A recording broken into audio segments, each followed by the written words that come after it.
Hey everyone, this is going to be a cold start video of the CR-V because the last one was a warm start.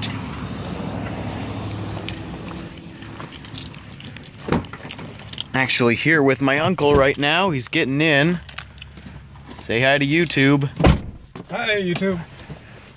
Alright, key is in.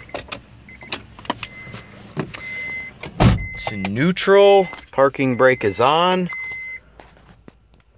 1, 2, 3. Left foot on the brake, quarter way down.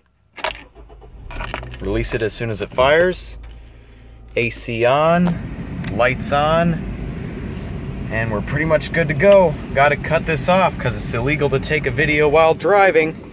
Yep. So if someone ever takes a video while driving, they ought to say, don't try this at home, because it's true. It's against the law. Can't stop the long arm of the law. Anyway, I will show you how the column shifter works, even though I showed you that in the other video, but